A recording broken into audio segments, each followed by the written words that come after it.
정관용의 지금 이 사람.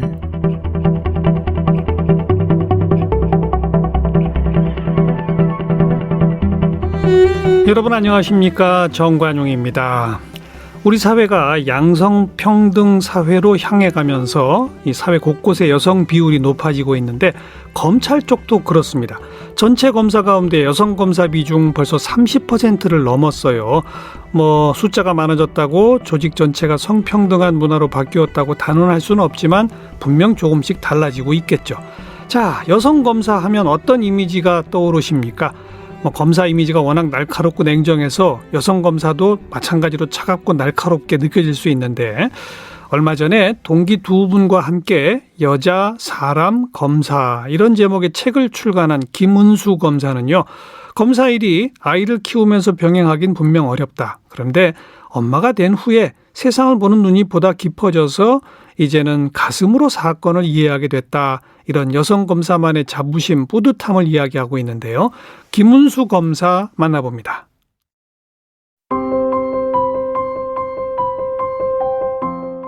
김은수 검사는 경제학과 정치외교학을 전공했습니다.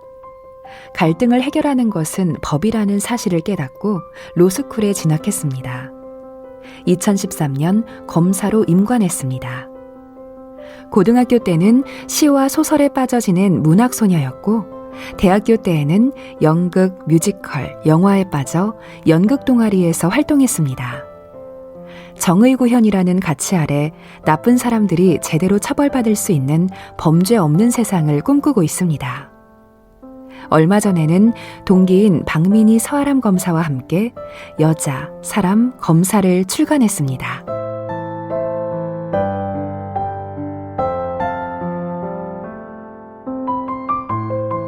김은수 검사님 어서 오십시오. 네, 안녕하십니까. 네. 방금 근데 이 프로필 소개하는 걸 제가 들어보니까 고등학교 때 시와 소설에 빠졌고, 대학교 때는 연극 동아리 활동했고. 네, 맞습니다. 검사 되실 취향이 아니셨던 것 같은데? 네, 그렇습니다. 사실 대학교 때까지도 검사가 될 거라고는 예상을 못했고요. 예. 이제 어릴 때부터 신문 스크랩이랑 독후 감상문 숙제를 내주시면 그 숙제들이 좀 즐거운 편이었어요. 네. 그러다 보니까 자연스럽게 문학이랑 예술 같은 것도 관심을 좀 가지게 되었고. 그래서 문학소녀. 예, 그렇게 문해부 들어가서 활동도 했었고. 근데 어쩌다 그 법에 관심을 갖게 됐어요? 그게 이제 저희가 대학교에 들어가서 행정고시를 준비를 하면서 여러 가지 판례를 접하게 되었었는데요. 행정고시 준비를 했어요? 예, 그렇습니다. 문학소녀가 갑자기 공무원 되려고? 그러니까 문학소녀인데 이제 그게 신문 스크랩이나 이런 거를 통해서 숙제를 하다 보니까 세상 돌아가는 이야기가 너무 재밌더라고요. 그래서 고등학교 때 이제 진학을 그래 정치외교학이나 경제학을 공부해보고 싶다라는 생각이 좀 들어서 그쪽으로 진학을 했는데 이제 마침 진학을 하고 보니까 저희의 진로가 이제 행정고시 공부를 하는 쪽으로 연결이 되어 있었어요. 네. 예, 그래서 이제 행정고시를 준비를 하면서 그러다가요. 예, 판례를 많이 접하게 되었는데. 예. 국제적인 사건이든 국내적인 사건이든 갈등을 해결하기 위해서는 결국 법이 필요할 때가 많더라고요. 네. 대화로 해결되는 갈등도 있지만 대화로 해결되지 않는 갈등은 결국 재판에 가야 되고. 법으로 가죠. 예, 그러려면 법을 알아야 되겠더라고요. 그래서 로스쿨로 진로를 변경하게 되었습니다. 네. 로스쿨 나와서 검사를 지망한 이유는 또 뭡니까? 일단 기본적으로 나쁜 사람에게 나쁜 사람이라고 말을 할 수 있는 직업이 검사라는 생각이 들어서 나쁜 사람에게 너 나쁜 사람이야 이렇게 말할 수 있는 사람. 네, 말해야 하는 사람이고. 예, 말해야 되는 그렇죠. 사람이고요. 그런 증거를 찾아내서 밝혀줘야 되는 사람이 검사인데 그 업무가 너무 매력적이었습니다. 그래요? 예, 그래서 기본적으로 얼굴에 거짓말을 하면 다 티가 나서 약간 변호사로서의 적성이 맞지 않는 측면도 있어요. 그러니까 거짓말을 해야 된다라기보다는 본인 얼굴이 거짓말하면 티나요? 예, 티가 너무 확 나서 포커페이스가 안 되다 보니까 의뢰인께서 이제 만약에 이제 사실관계가 좀 어긋나는 거를 말씀을 하신다거나 하면 제가 분명히 표정이 좋지 않게 변할 것이고 그건 또 변호사 업무에 큰 지장을 줄 것이고 이런데 검사라는 직업은 사실관계를 밝혀야 되는 직업이다 보니까 질문도 많이 드릴 수 있고 알겠어요. 그런 측면이 있었습니다. 검사 된 게 그래서 몇 년도예요? 2013년에 임관했습니다. 그럼 지금 8년? 예, 8년 차, 9년 차. 그렇게 되네요. 네, 맞습니다. 검사는 로스쿨 나와서 변호사 자격시험 통과한 사람들 중에서 네. 무슨 시험을 쳐요? 별도로? 어떻게 뽑아요? 그러니까 지금은 저희가 좀 시간이 많이 지나서 제가 정확한 절차는 모르는데 그 당시에는요? 2012년 기준으로 말씀을 드리면 변호사 시험을 치기 전에 3학년 2학기 학기 중에 저희가 검사 임용 시험을 따로 칩니다. 로스쿨 내에서? 네, 로스쿨 내는 아니고 전국 로스쿨을 대상으로. 재학 중인 학생을 대상으로? 예, 맞습니다. 예, 졸업 예정자를 대상으로 시험을 쳐서요. 필기 시험 한 번을 보고 이제 대면 면접 4번을 봐서 저희가 이제 검사를 선발하는 작업이 거쳐지고요. 그 다음에 이제 변호사 시험이 확정이 되면 그 선발된 사람들 중에 변호사 시험 떨어진 사람들 제외하고 나머지가 그렇죠. 정규 임용이 되고 있습니다. 검사 임용 시험 대면 면접을 4차례나 해요? 예, 4차례를 하고 있습니다. 지금도 4차례를 하는지는 모르겠는데요. 그때는 어떻게 4번을 했어요? 그러니까 좀 시간이 오래 지나서 기억이 정확하지는 않지만 1대1 면접은 없고요. 이제 면접자가 한 명이면은 면접관이 이제 여러 명이 계신 상태에서 다대 1의 면접. 예, 다대 1의 면접이 이루어지는데 법률 지식을 물어보시는 경우도 있고요. 구체적인 사건을 구두로 설명을 해주시면서 거기에 대해서 수사 방향을 이제 말씀을 드리거나 제가 이제 재판에서 이런 식으로 진행을 하겠습니다라고 설명을 드리는 부분도 있고요.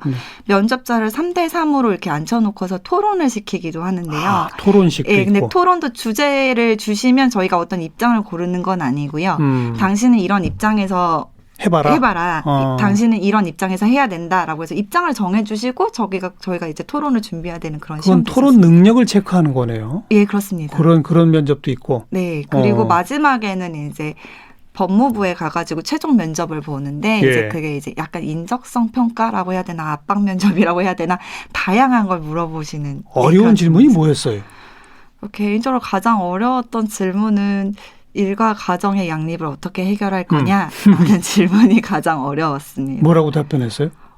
좀 버릇없이 대답을 한 것 같기도 한데 결혼할 약속한 사람이 있고 그 사람이 이 검사라는 직업이 야근도 많고 주말 부부 생활을 해야 되는 것도 알고 있다. 그럼에도 불구하고 적극 지지를 해주면서 가사를 함께 하겠다고 약속을 했다. 그리고 시부모님께 예쁨을 받아서 아이들의 양육도 도움을 받고 일에 지장을 주는 일이 절대 없도록 하겠다. 이렇게 답변을 드렸습니다. 교과서적인 모범 답안인데요. 근데 그게 사실 그때는 이런 질문을 노골적으로 할까라는 생각이 들어서 미처 준비를 못했던 답변이었어요. 근데 처음에는 여자들한테만 이런 질문을 하는 건가라고 생각을 하기도 했는데 막상 검사가 되고 보니까 남자 검사들도 다 똑같은 질문을 받았더라고요. 그랬겠군요. 왜냐하면 저희들한테 이 문제가 너무 심각한 문제라서요. 그렇게 일이 많아요? 저희가 한 사람당 수사검사 기준으로 한 달에 150건에서 300건 정도를 처리를 하고 있습니다. 그래요? 예, 그러다 보니까 야근은 필수고요.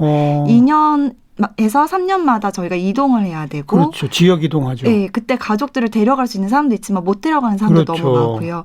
이사를 계속 자주 다녀야 되다 보니까 주거가 불안정해지고. 그렇죠. 저희가 이제 인사 이동을 일찍 통보를 받는 게 아니라 길어야 2주 정도 전에 통보를 받아요. 살집 준비도 못하고 가겠네요. 네, 근데 살집 준비도 그 안에 맞춰야 되는 지금 거죠. 지난 한 8년 사이에 몇 군데 돌아다녔어요? 저는 지금 아이를 2번을 낳았기 때문에 그 시간을 제외하고 지금 3번째 임지에서 근무를 하고 있습니다. 근데 동기들은 이제 4번째, 5번째 청에 가 있는 상황이죠. 예.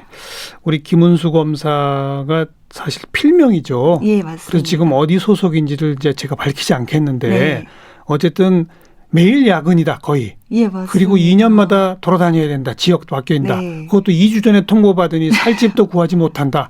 예, 관사가 이런 어려움이 있죠. 있다. 예, 관사가 있기는 한데 관사에 들어갈 수 있는 사람도 좀 제한적이어서요. 네. 수도권으로 발령받는 사람들은 관사가 거의 없거든요. 그렇겠죠. 예, 그러다 보니 일주일 전에 전화기를 붙들고 집에도 못 가보고 계약금을 쏘고 막 이런 경우가 너무 많습니다. 네.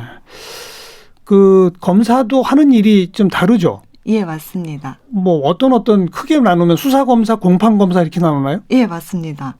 저희가 전체 업무를 다 진행을 할 수가 없기 때문에 사건이 발단이 돼서 수사가 어느 정도 초동 수사가 이루어지는 단계는 경찰 단계에서 이루어지고요. 예. 그 다음에 이제 경찰 분들께서 이건 기소하는 게 좋겠다라고 생각하는 사건들은 검찰이 송치를 해주세요. 그렇죠. 예, 그러면 이제 그 송치받은 사건을 수사 검사가 보고 기록을 검토하고 기소할 것과 기소하지 말아야 될 것을 분류를 하는 작업을 하고요. 예. 그 과정에서 이제 보완 수사가 이루어지게 됩니다. 그렇죠. 이제 그 사건이 한 달에 150건에서 300건 정도였는데 지금 수사권 조정 이후에는 조금 불송치되는 사건들도 좀 있어가지고 좀 줄어들기는 한다고 합니다. 네. 그리고 이제 기소된 사건을 공판 검사가 담당하게 되는 거죠. 예. 그러면 하루에 많을 때는 한 50건 처리해야 될 때도 있고요. 재판을 들어가는 걸로. 50건씩이나 합니까? 예, 그러니까 뭐 물론 아주 경미한 사건들이 대부분이죠. 예, 대부분 경미해서 뭐 3분, 4분 정도밖에 안 걸리는 사건들이 대다수긴 한데요. 증인신문 하나 같은 경우에 보통 2-3시간씩 걸리는 사건들도 있기 때문에. 있죠. 가끔씩은. 예, 예. 네. 그렇기 때문에 좀 공판검사도 업무가 많습니다. 근데 이제 수사검사라고 해도 지금 설명을 들어보면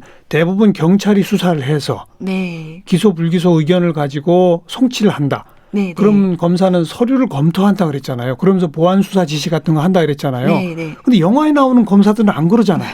자기들이 직접 수사관들 전부 대동하고 현장에 막 가서 어떤 경우는 네. 막 쇠파이프도 들고 막 그러잖아요.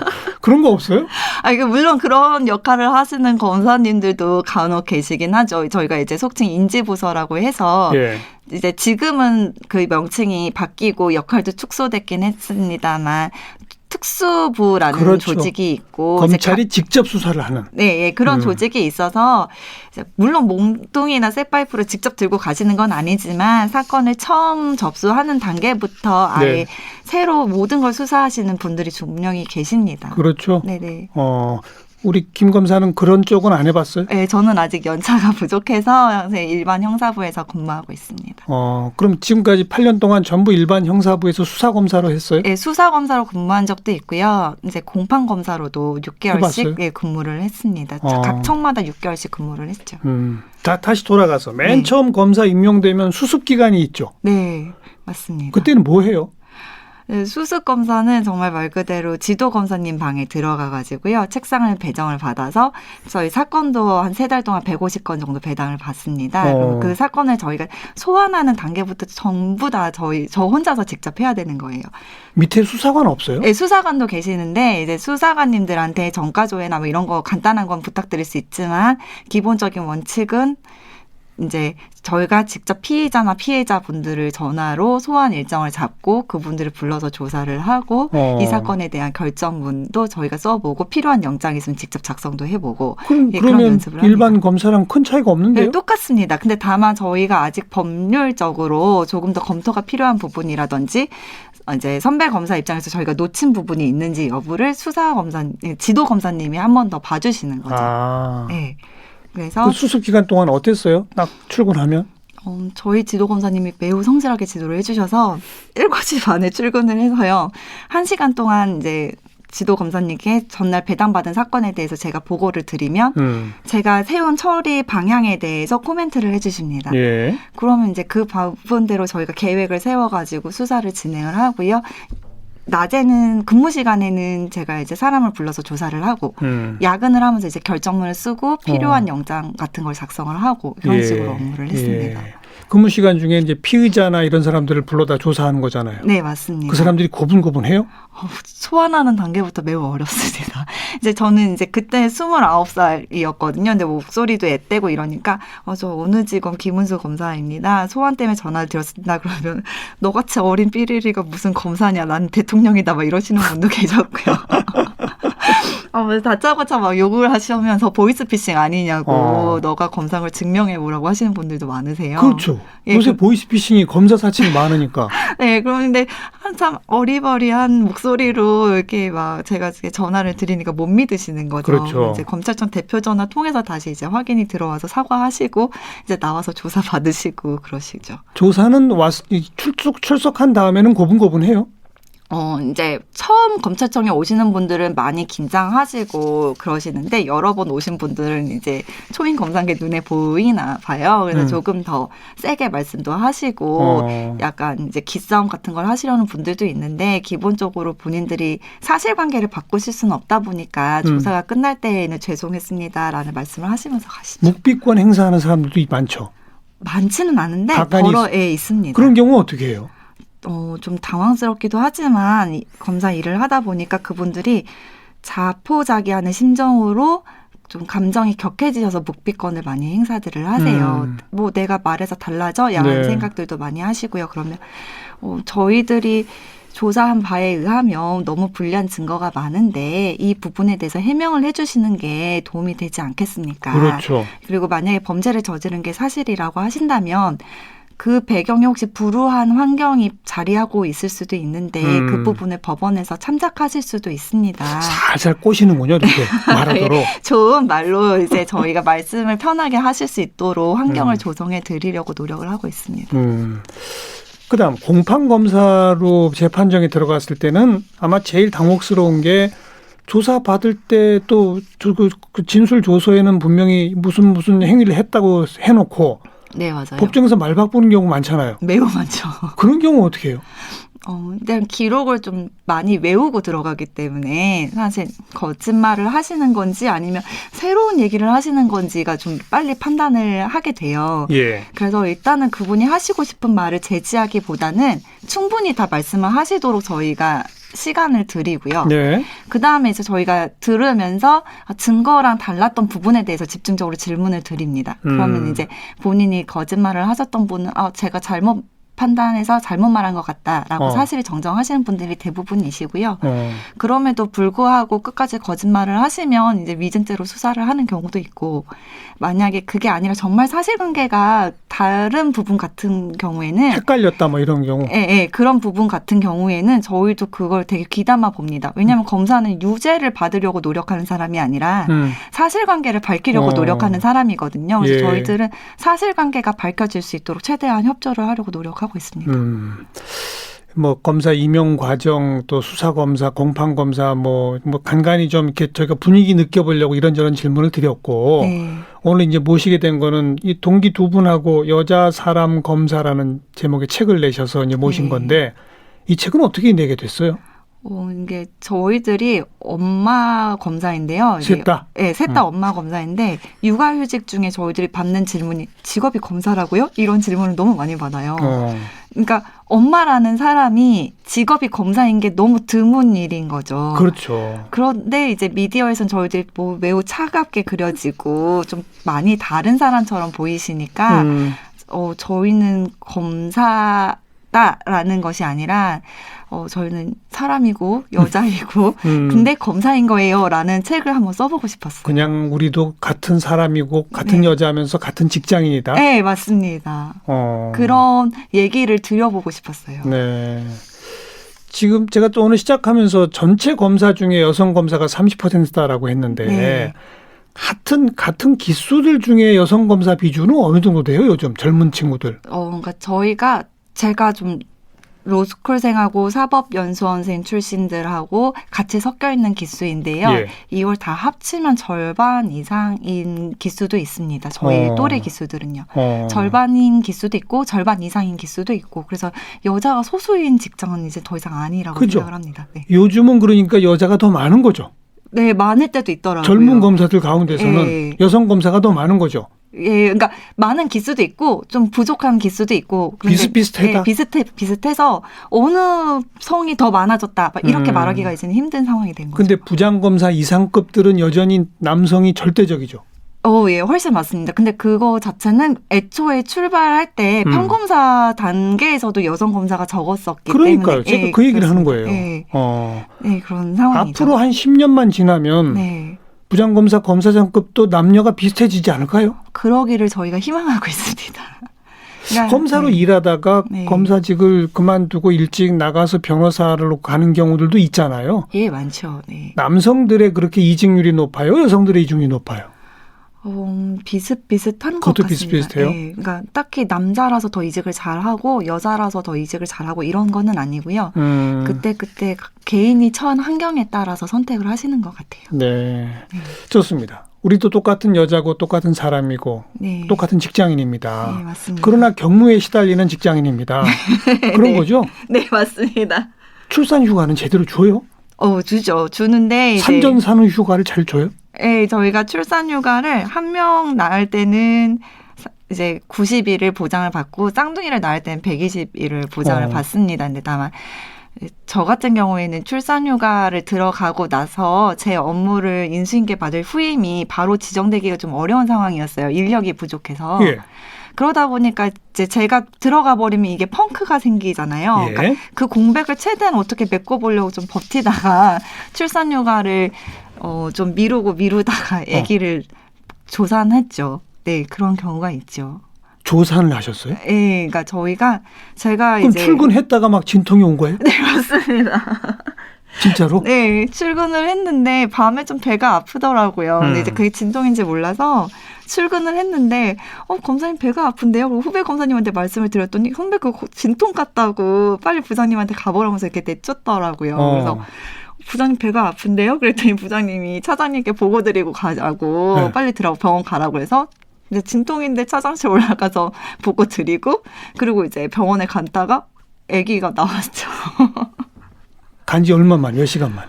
그게 저 출근하고 이제 병원 도착하니까 11시 반 정도에 들어갔는데요. 이제 수술 끝나고 나니까 5시, 6시 정도 됐더라고요. 수술을 통해서? 네, 그러니까 제가 쌍둥이를 31주에 조산을 했어요. 아이고. 한 10주 가까이 일찍 낳은 건데 응급 수술이다 보니까 이제 제왕절개를 하고 응급 수술이고 이게 출혈이 안 멈춰서 좀 고생을 했다고 들었습니다. 네.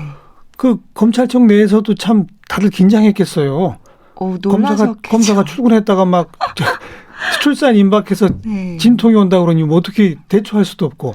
놀라셨을 것 같고 이건 사실 제가 많이 잘못했던 것 같기도 해요. 왜냐하면 제가 계속 이거를 참고 견뎌서 버텼기 때문에 오히려 회사에 더 피해를 줬던 상황이기 때문에 차라리 그냥 상태를 빨리 인정을 하고 아기가 빨리 나올 것 같은데 후임을 지정해달라고 좀 빨리 대책을 세워주세요 했어야 된다. 네, 제가 그거를 요구를 했었어야 되는데 제 딴에는 동료들한테 피해를 안 주겠다고 버텼던 게 오히려 더 죄송한 일을 만들지 않았나라고 생각을 하고 있습니다.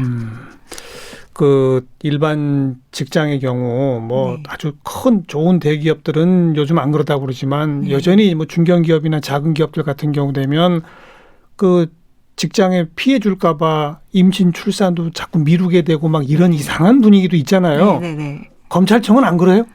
저희는 다행히 그런 분위기는 이제는 좀 없는 거기까지는 느낌이, 아니에요. 네, 그거는 아닌데 이제 임신을 달가워하지 않는 거는 뭐 검찰이라서 그런 게 아니라 모든 직장이 다 그러신 것 같아요. 그럼 안 되죠. 예, 그러면 안 되는 분위기고 검찰에서도 그걸 입 밖으로 꺼내시는 분은 이제는 없으시고요. 다만 이제 임신을 한 여검사 입장에서는 야근을 못하고 미제가 쌓여가는 게 조금 마음에 짐이 될 때가 많습니다. 그렇죠. 그 임신했다고 사건 배당 수가 줄어드는 건 아니죠. 예, 그러지는 않죠. 그러지는 않고. 예. 그러지는 않고. 다만 이제 후임을 이제 저희가 인수인계하는 작업이 또 버겁다 보니까 그것도 미리 준비를 좀 해야 되는 상황이고 예, 후임자가 빨리빨리 이렇게 배정이 될 수 있을 정도로 인력이 풍부하면 좋겠는데 그렇죠. 그게 안 되다 보니까 좀 많이 죄송한 마음으로 휴가를 들어가야 됩니다. 예. 그리고 2년마다 그렇게 옮겨 다니고 또 네네. 지금 수도권에서 먼 곳으로 갔다 네네. 그러면 그 아이들을 다 데리고 갈 수 있어요? 어떻게 돼요? 아이를 대부분은 두고 다니죠. 그러니까 이제 여자 선배님들 같은 경우에는 친정이나 시댁에 맡기고 다니시는 분들이 많고요. 친정어머니, 시어머니가. 그렇죠. 저 같은 경우도 아이를 낳기 전부터 합가를 했는데 어머니께서 도와주신다고 하셔가지고 다행히 합가를 할 수 있었거든요. 그러니까 시어머니? 네, 예. 시어머니께서 이게 아이를 낳고 나서 얘를 계속 데리고 다닐 수는 없지 않겠느냐. 한 곳에서 정착해서 아이를 기르는 게 아이한테 도움이 되는데 내가 그 역할을 해주겠다라고 해주셔가지고요. 다행히 합가를 하게 되었습니다. 꼭 그렇게 2년마다 한 번씩 옮겨야 돼요? 예, 조금 예. 장기적으로 할 수 없어요? 그게 저희가 한 1년 정도는 한 번 1년 정도는 개인 고충을 이제 제기를 하면 스테이를 시켜주기도 하는데요. 기본적으로 검찰이 한 지역에 계속 고착화되어 있다 보면은 이제 지역과 이제 결탁한다고 오해하시는 예. 분들이 생기다 보니까 예. 그 오해를 불식시키는 방법으로 지역 결탁 그것 때문에 오래 못 있게 한다. 네, 인사 이동이 이렇게 자주 이루어질 수밖에 없는 구조인 것 같습니다. 그 시점이 그렇게 시작됐다고 저는 들었고요. 옛날 같으면 특히 이제 그 지방의 경우 네네. 초임 검사를 하더라도 아주 젊은 검사를 하더라도 주변 다른 기관장에 비해서 아주 상급으로 대우받으며 영감님 소리 듣고 네네. 회식 자리에 가면 맨 상석에 앉아가지고 지역 유지들하고 막 이런 것들 옛날에 많았거든요. 예. 요즘도 그래요? 그런 거는 저희가 좀 꿈꾸기 어렵고요. 지금은 이제 저희들이 2년마다 떠돌이 신세로 지내면서 이제 일을 하는 신세입니다. 뭐 말씀 들어보니까 그냥 계속 그 경무에 시달리고 지역 옮겨다야 되는 그냥 고충이 있는 직장인 것처럼 얘기하는데 권력자 아니에요? 그렇게들 많이 생각하시는데 저희들이 일반적으로 담당하는 사건 내용들을 보시면 그런 오해를 하지 않으실 것 같아요. 이제 저희들이 많은 대부분 사건들 무슨 좀도둑 뭐 이런 사건? 예, 맞습니다. 교통사고? 네, 마트에서 돼지고기 훔치셔서 오시고 이제 뭐 교통사고 이렇게 뭐 한 전치 2, 3주 이런 사건들로 오시고 뭐 이런 사건들 옆집에 비닐하우스를 찢었는데 왜 찢었느냐 뭐 이런 사건들 저희가 해결해 드리고 이런 것들이 검사실의 대부분의 업무를 담당하거든요. 살인 사건이나 마약 사건 같은 거 다뤄본 적 없어요? 저는 강력부에서 근무를 해본 적은 없어서 다행인지 불행인지 그런 사건들을 접할 일은 없었는데 그러니까 네. 전체 검사가 몇 명이죠? 저희 전체 검사가 이제 한 2,000명 정도 되는데요. 그 중에 한 1,800명 정도는 그런 그 비닐하우스 찢은 사건 정도만 하는 겁니까?